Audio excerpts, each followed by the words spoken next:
Magandang tanghali po mga kapase. Nandito po tayo sa kaibigan ni Sir Louie Scott para makapag visit. Check po natin mga ibon niya, ayan, mga kapase.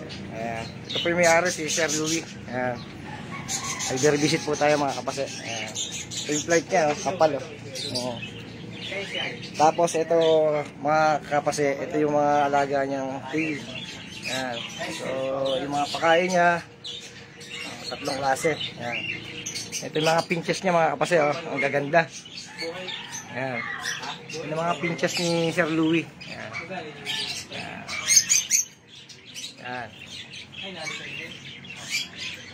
Ayan yung mga pinches niya mga kapase. Ayan. Kung makapansin nyo mga kapase, mas marami siyang parakit. Parakit. Ay mga alaga niya. Yan.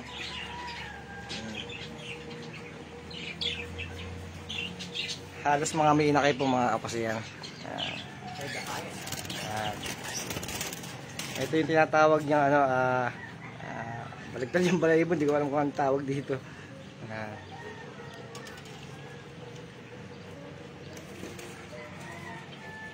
Ito mga kapase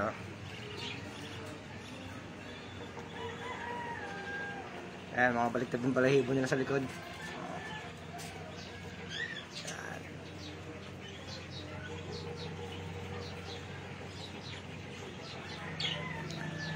Meron din siyang mga earring dito na medyo matitibay din.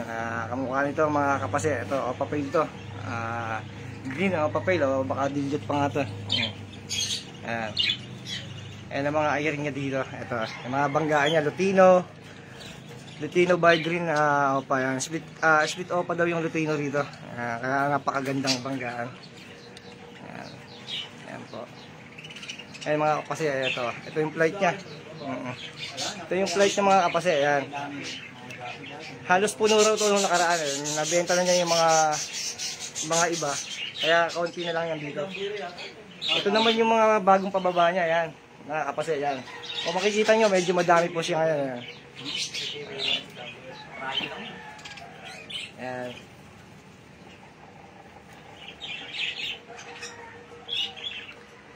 Ang daming parisan po rito ng parakit. Ayan. Ay mga kapase, kung makikita nyo, halos mga may inakay na po siya. Ayan. Halos mga breeder nito. Ayan. Ay mga inakay niya, halos mga baba na. Ayan. Ang dami mga kapase.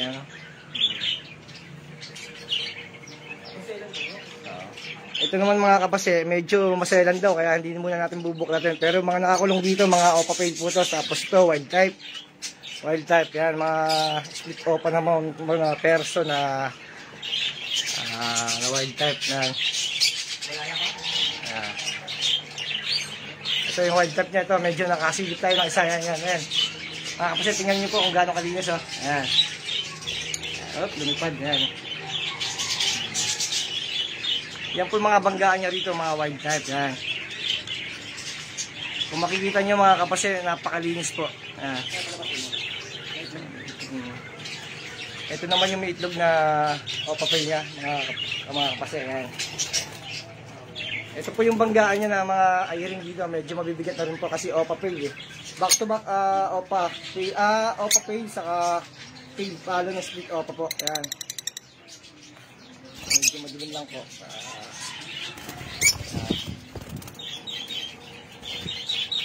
Ayan po mga bangga niya, mga kapase. Ayan, opapail, medyo mabigat na rin po. Ayan. Back to back tail po yan. May itlog kaya hindi natin medyo masigay kasi medyo maselan. Ito naman po yung tail niya. Napakagaling ito, sumisipol po ito mga kapase.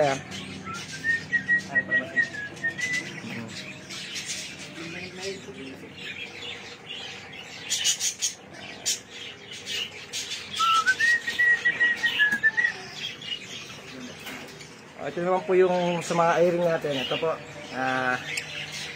opapail din to. Bibigat po ng mga banggaan dito ng Sir Scott. Ayan po yung mga earring niya dito, puro pail. Parakit ang earring po siya ngayon dito. Ang ganda mga kapase, di ba? Back to back po yan. Ito yung wild type niya, oh. Ayan.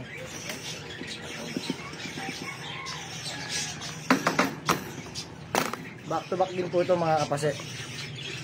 Ayan po yung kapares niya. Belgium pa pala to yung cock daw niya. Belgium cock. Belgium 9 mga kapase. Ayan. Dito po hindi natin masisilip. Medyo maselan daw eh. Kaya hindi natin istorbo eh. Sa ito medyo maselan din to. Ayan po mga kapase. Maraming salamat po sa panood nyo mga kapase. Medyo ang dami mga kapase. Yan po, ibunan yung Sir Scott po yan. Ayan.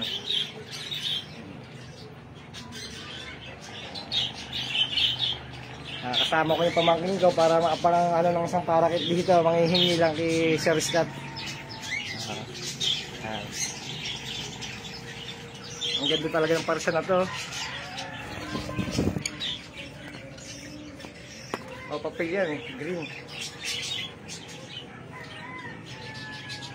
Green o papel.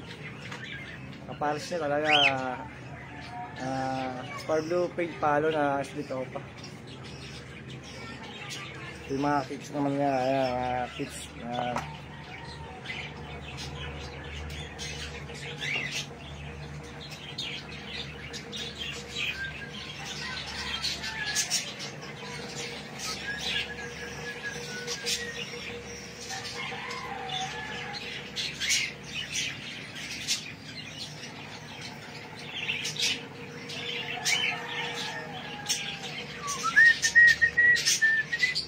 ito kasi ito sumisipol to eh.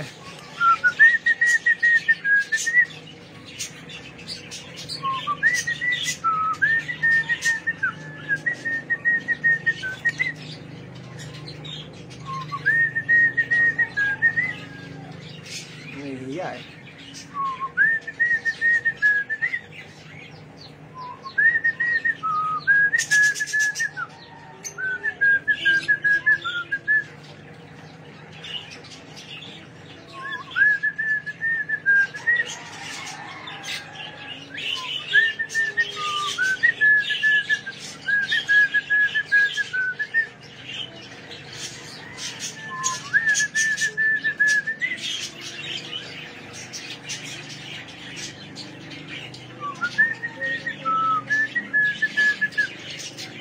Ayan, nahiya. Nahiya mga kapase.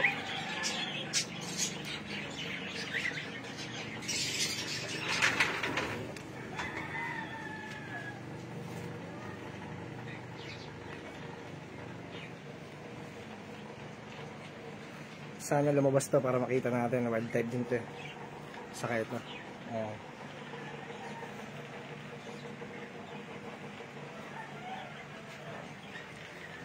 Sir Louie, maraming salamat sa pag-albiari visit ha. Ang po yung may-ari si Sir Louie. Ang Facebook po niya, Scott, ay pangalan mo niya? Buwan Heineken po sa mga kapase. Hanggang dito na lang po tayo mga kapase. Maraming salamat po sa panonood niyo. Happy viewing mga kapase.